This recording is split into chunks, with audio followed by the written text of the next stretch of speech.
Hello everyone, welcome back to the Essential SQL series. Today we are going to learn about the differences between Subquery, CTE, Temp Table and View and also understand which is more advisable to use. So let's begin. Among the functionalities, first is readability. So as we have seen, subqueries can be complex to read because it's a part of your standard SQL statement and not declared separately. However, CTE and Temp Table are easy to read as they are written separately.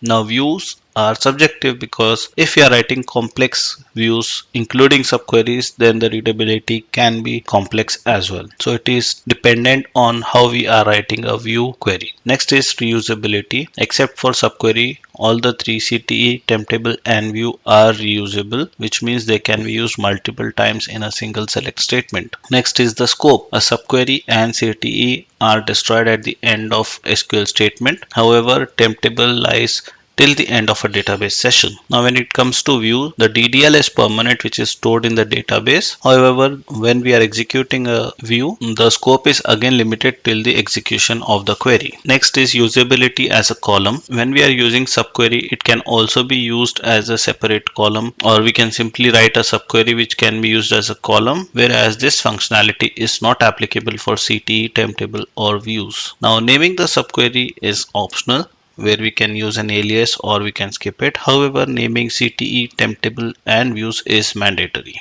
Destruction. A subquery and CTE are automatically destroyed at the end of SQL statement. A temp table is automatically destroyed at the end of a database session. However, we can also manually destroy it using drop statement during the session. And view has to be manually destroyed, which means that it can be executed and the output is destroyed at the end of SQL statement. However, to remove it completely from the database, we have to use drop statement manually. Usage with other objects. Subquery can be used with CTE, temp table and view. CTE can be used with subquery, temp table and view. However, temp table cannot be used in view but can be used in subquery and CTE, and views can be used in subquery, CTE and temp table. The execution time. This is an important thing. The execution time of a subquery, CTE and view is included in the overall runtime of an SQL statement. However, each temp table statement is considered as independent SQL statement. Access level required is read only for subquery, CTE and temp table. However, to create a view, you need read and write access to the database. Now the security here implies the usage of certain columns. So for example, if you want to view certain columns from a table which can have some confidential information which you don't want to share with specific users, in those scenarios we can actually use views and give limited access to only certain columns from certain tables and not give direct access to the tables. That way you can secure certain information. However, this is not applicable with subquery, CTE and temp table, since these are going to directly query the tables. So to summarize, a subquery can be helpful when you want to include it as a column or use in a where statement. A CTE can be used when you want to reuse certain tables or certain output multiple times across the SQL statement, especially for the creation of views. A temp table is useful when you have limitations to the SQL query runtimes. So there are cases where